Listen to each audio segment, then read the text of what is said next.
Greetings, everyone. This is the CTE TEACH Podcast. We are your hosts. I am Christopher McClung. Deidra Puentes. And with us, we have this holiday month. We are privileged to have a very special, super supportive, behind-the-scenes CTE TEACH specialist. And go ahead and introduce yourselves, guys. I'm Roman Moreno, facilities for CRYROP. I'm Alejandro Becerra. I'm an instructional technology facilitator. Hey everybody, Ryan Burke, projects and facilities for CRYROP. Awesome. Okay, first we want to thank everyone for listening. This podcast is created in partnership with the California Department of Education, and its purpose is to bring forth relevant, in-depth discussions regarding teaching, education, mentoring, and CTE. So before we get started, I have one question for each of you. If given a choice between a vacation with unlimited resources or a large suitcase full of money, which would you choose? That was I felt like that was kind of a tricky question, but I chose a suitcase full of money because I could pay for that vacation and then use my expenses, and then I'll probably have money left over, so I'll probably, go to McDonald's or something after. I don't know. Awesome. So I went the opposite. I would choose for the all-paid expense trip right now. Okay. Just because I am a newlywed and it would be nice to go out are. on a small adventure for free. Okay. Nice. Yeah. I was thinking cash, because liquidity is a big thing. And my wife and I are budgeting aggressively for the future, so having that to save up would be totally useful. Insert gratuitous plug for Dave Ramsey. Nice. Nice. Okay, so I'm going to go a little bit off script.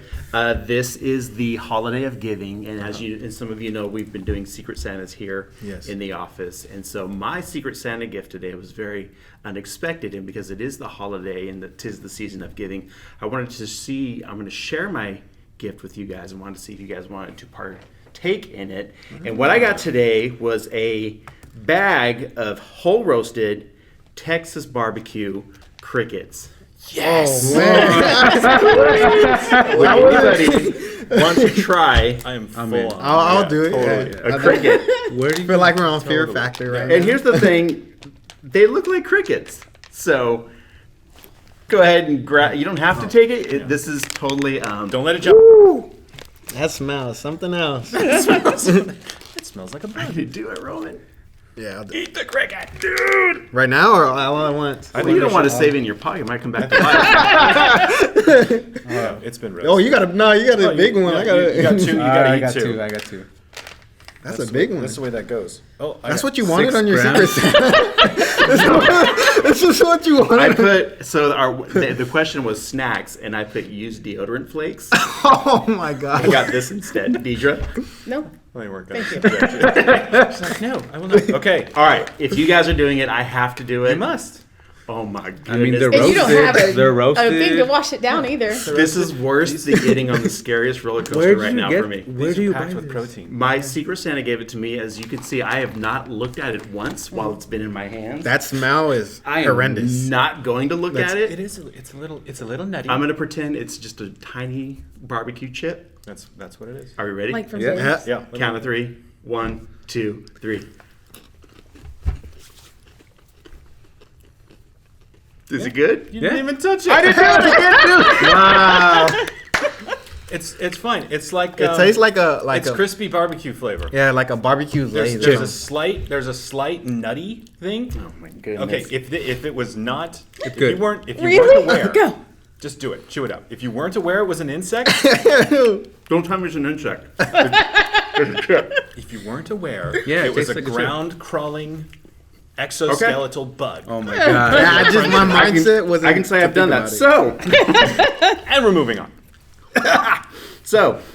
in this episode, we are discussing the technical support that occurs behind the scenes. You guys are all part of CTE and supporting CTE students.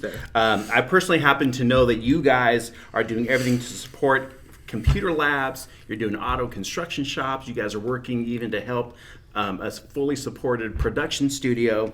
So I want to ask you guys, can you kind of describe what it is that you do? Like, tell our audience, what is it that you do? Like, what does your typical day look like working in the world of CTE? So like my typical day is like, say we get something for like the new Steam shop or gaming design, I usually install or get it ready for them, and making sure that they have the tools and like the fundamentals for their classrooms and stuff, and making sure they have the right essentials, because this new technology is all everywhere. So making sure they have the right fit for it and stuff. So cool, awesome. So primarily my role is kind of supporting the teachers with the technology needs in the classroom. There's a lot of apps out there, and I primarily help them with the G Suite, whatever apps they have, whether it's a platform, software, or devices, and I kind of help them with the professional development as well. I really just want to make sure that the teachers feel comfortable with the technology in the classroom. Okay, awesome. So my area is kind of separated into three different sections. Projects, which is new construction or construction-based improvements to classrooms. The facilities side, which is maintenance of furnishings or equipment, and also like helping Roman working with taking care of work orders for repairs and things like that. And then we have the safety side, which is doing assessments in the classrooms, making sure that there's nothing in there hazardous, either in the facilities, the infrastructure, also in like the procedures or practices in the classroom. Sometimes that might be something to look at. Nice.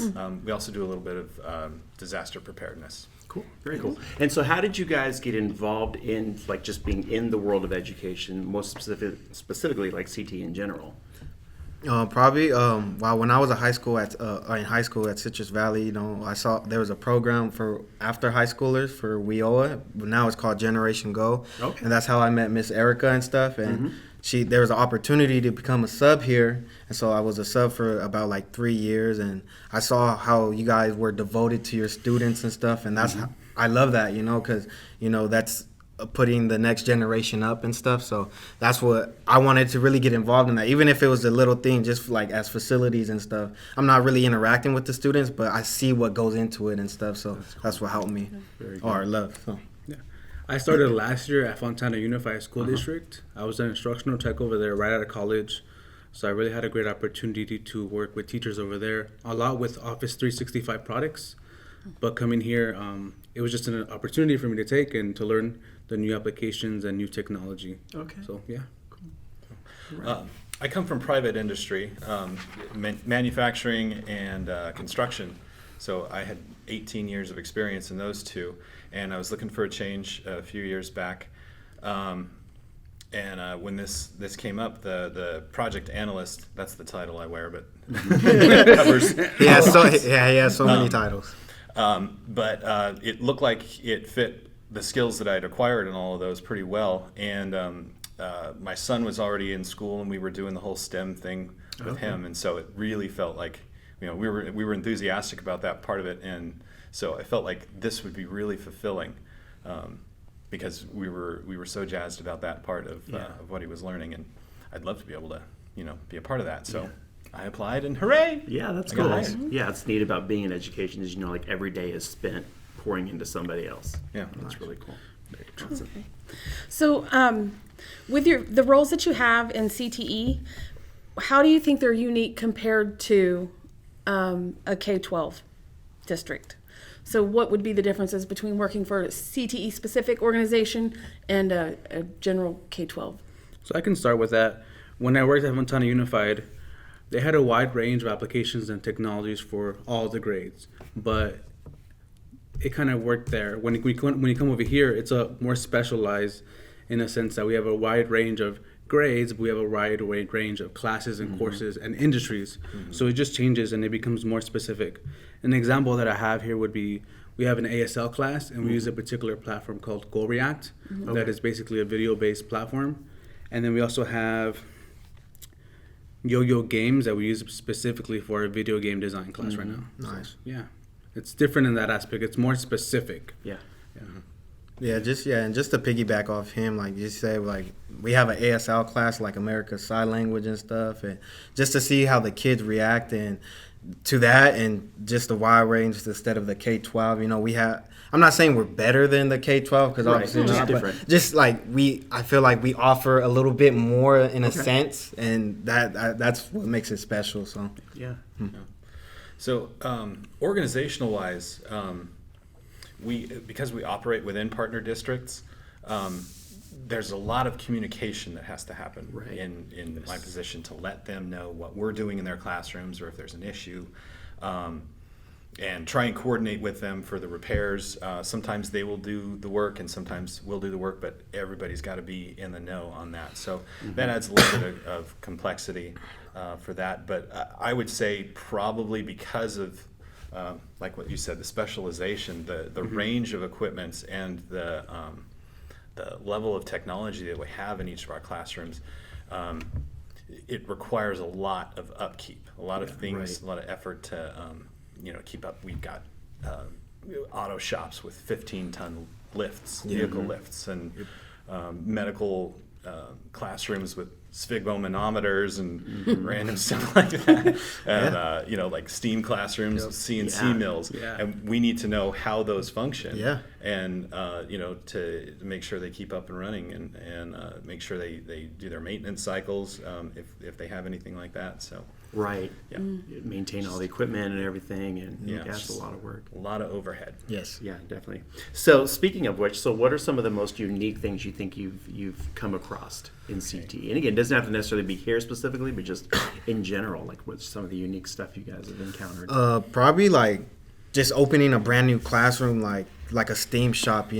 From what it was originally a K-12 classroom, and we had to tear it down from like the carpet and put like brand new flooring and making sure they have the essentials for all their stuff. And just to see when the kids walk into like a brand new classroom and see they have all the tools and all this equipment they get to use to better themselves, and maybe that's their career path and stuff, and just to see their big old smiles on their face, and to think we did that, it puts a smile on my face to see those kids just like not jumping for joy, but like, man, we have brand new stuff. And so I just opening up new projects and more opportunities for the students and stuff. So awesome. So let me interject real quick. So for those listening that may not know what a STEAM shop is, can you kind of describe like what a STEAM mean and what's some of the cool stuff that's in there? Sure. STEAM shop: science, technology, engineering, arts, and mathematics. Basically, it's a playroom. It's got lots of technology and lots of different things that you can use to build. Materials and software to either solve a problem posed by the instructor or do something creative that you've got out of your own brain. But it's all about putting your hands on something, putting your mind into it, and seeing what you can accomplish. And I know we've done projects to where the teacher will say, okay, the students need to build a bridge, and the bridge has to hold so much weight, and then it's up to them to really figure out what they're going to use in there to build that. And they do go to competitions too, to win. Like they do Rube Goldberg and stuff, and just to see those big old projects that they do, it's just like amazing. It's amazing. It's crazy how they do it, but I don't know how, because I couldn't. It's very cool. So what are some of the unique things, Alex, you've come across? Since my time here, I think the most unique thing has been kind of vetting applications. Okay. With every classroom that we have here and every particular pathway, there's specialized technologies, whether it's a software or a program. And so part of my job is to kind of vet it to make sure that it fits our privacy policies. Especially in California, it's a little bit different compared to the other states. And so one of them would be virtual business Knowledge Matters. It's this online business platform, very similar to one that I use in college. So I think it's pretty cool that we're kind of investing the funds into a program that I personally kind of use in college, but for high school students. So it's pretty cool. Yeah, awesome. Anything? It's definitely the STEAM shops. That's the thing that stood out for me, because it was a new thing for everybody. Having to research, what tools might be necessary, what kind of equipment we wanted to outfit the classrooms with, and then building the classrooms themselves, because they're kind of this weird blend between a classroom and a workshop to provide workspace for all the stuff that they did, like the Rube Goldberg. Those platforms were like 8 by 8 feet. They had to build. And we came up with some pretty wild ideas for the classrooms themselves. But we had to tamp that down a little bit, because it was getting a little costly. So we wanted something that was a little more manageable.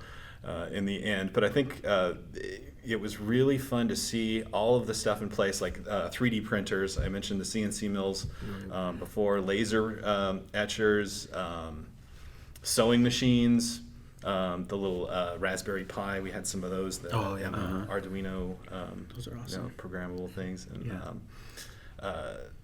And some of the stuff didn't work. So it's there's always that room for improvement. But it was a really unique experience getting those things up and running and seeing the final room all put together, everything in place, and it was just like, I got to be able to help out with that. And it was really because it was one of the first few things I did when I started in working here. Working with the district people to take care of some of the infrastructure for the buildings. They were on top of it. They installed air conditioning for our Colton High School steam shop ahead of us coming in to redo the work, and that was a big deal. Oakview High School, they put in a security system just for us. Yes. To make sure our equipment was secure. And Orangewood, they kind of just said, hey, what do you need? We'll take care of you. Did some replacements of doors and things like that, and cleared the room out, and endured us working in their class while they had school going on for a couple months. And they get a few teachers were like, hey, kind of keep the noise down. But we're like, sure, well, But it was a great experience. That's cool, and it's neat. Just kind of jump in. It's neat because Dee and I a lot of times are on the curriculum side of it, where we're coming up with ideas of what is this class supposed to look like, and we're figuring out what students need as far as like standards and how they're going to get through. But it's so cool to turn that over to you guys, and just you guys have the project of like figuring out, okay, well, what do they physically need in that class to make this happen? And it's just so appreciate what you guys are doing. Thank you. We appreciate you guys too. Thank you guys. Okay, so each of you has a special skill set. Was there anyone, like a mentor or a specific class maybe, that taught you the skills that you currently use? Well, me personally, it wasn't a class. I know it seems far-fetched, but it was from sports. Sports, it seems funny, but like that's what actually, like, to read the playbook, to understand each and everything, and then to transition here and to read everything, to see what you guys do for CTE and stuff. And like, it's just like it's like a playbook basically. You have to read the manual, how to install this, how to do this and stuff. So just a transition, and then the camaraderie, if I said it right, just the communication skills and stuff with everybody. So that was big time especially in sports, communication is a big key. So I think I just transitioned well here. So it's perfect. Very cool. Awesome. So with me, it was more or less a combination of all the extracurricular activities that I did in college. I was kind of very shy in high school, and so in college I kind of wanted to reinvent myself. And so I took the opportunity to take advantage of every free leadership and communication, activities that they had on the campus to grow and to build my speaking skills as well as my communication skills. But more or less also at my last job at Fontana Unified, the instructional team over there really kind of guided me to become the instructional technology facilitator I am today. So cool. Nice. Because of the range of stuff that I'm involved with, I kind of feel like the sum total of my work experience kind of just tied together in this role. But that sum total was instigated by my father-in-law, who was my first boss. Oh, nice. And he was an engineer by trade, super intelligent, but very compassionate, and really appreciated my enthusiasm, even if I had no idea what was going on. It was like, good, you're happy about it. Let's build on that. So that's cool. That's a good teacher. Very cool. So in your opinion, how important do you think a mentor is in a technical career? So like, what I'm thinking is, in the career that you have now, how do you think it would have benefited you to have a mentor? Like you said, you had your father-in-law, and you said that the team over there. But do you think if somebody had been your mentor, like took you under their wing and guided you? What kind of impact do you think that might have had on you?